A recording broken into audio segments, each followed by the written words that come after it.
Inspire with Nendrix, the foundation. Hey, I have a 5-minute quickie for you. I hope you have time. So come into this space really quick for 5 minutes. This is Dr. Danielle Hairston with Your Best Life, and I have a 5-minute quickie for you. This is specifically for our parents. I came to you just shortly ago talking a little bit about your child being able to self-govern when they go back on campus for this fall season.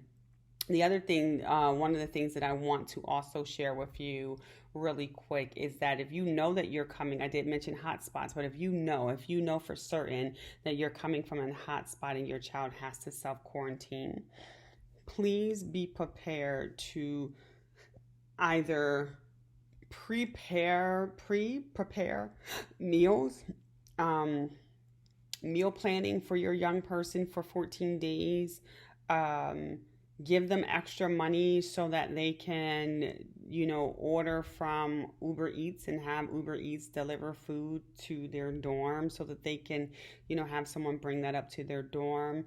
Many of the campuses have a process in place for those students who will be self-quarantining and that they will be bringing meals to the dorms for them. Read the policy clearly so that you know exactly what that looks like. But to be on the safe side, if you know that you're coming from a hot spot, if you are traveling in from any of those 27 places that are considered hot spots, you already know before you get on campus that your young person is going to be self-quarantining. You know this, right? You know this. So, don't ask questions like, well, can they leave their dorm to go and peek it? No, they cannot leave their dorm to go grocery shopping. They're self-quarantine. They have to stay in place. So use your common kind of sense around what it means. How do we define 14-day self-quarantine? And it doesn't mean going to the grocery store shopping. It doesn't mean going to the restaurant and taking up shop because they're hungry and they don't like the food that the university is bringing to their dorm. What it means is that they need to be self-quarantining in for 14 days in their dorms, a designated space that the university has designated for them, or a Airbnb that you've designated for your young person, whatever it is. Let's make sure that they're self-quarantined for 14 days. If you feel more comfortable with bringing them on campus 14 days before their move-in date and putting them in a hotel somewhere, or quarantining with them for 14 days. Because you're coming from the hot spot too if you're flying in or driving in. So it will make sense for all of you guys to quarantine. So if that makes more sense to do that, I know it's going to be a little more costly because you got to pay to stay somewhere. Then do that if you feel like your child will not self-govern and will not stay in their room. But going grocery shopping because they don't like the food that's coming that's not an option. So let's do some meal prep ahead of time, maybe before you leave home. If you're driving, that's the best thing because you can go ahead and do some meal preps for 7-10 days, to make up for the meals that maybe they don't like that's coming to their dorm, or maybe meals they just don't have enough space for, to buy a whole bunch of groceries.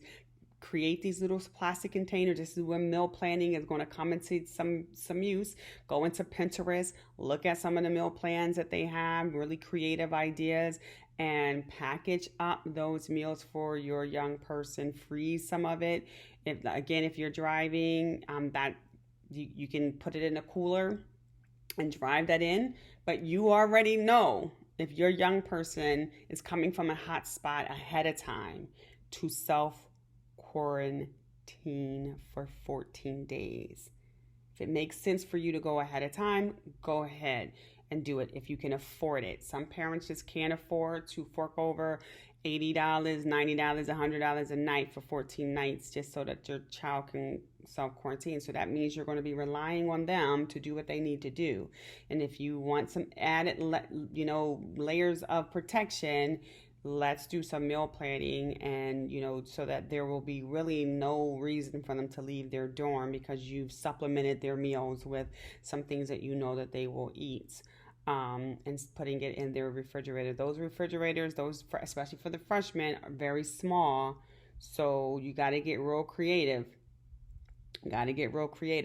If you are in dorms where there's one other person sharing, because I know a lot of these dorms now, they're not going to be doing triples and quads and all of that stuff.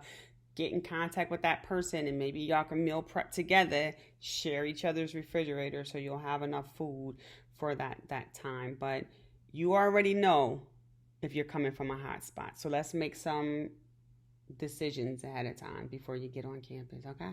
All right. That's my 5-minute quickie. Go back to doing whatever it is that you're doing. In the meantime, go out in the community and embrace someone. They're waiting on you. Continue to live your absolute best life. My La Casa boy, this is my residence.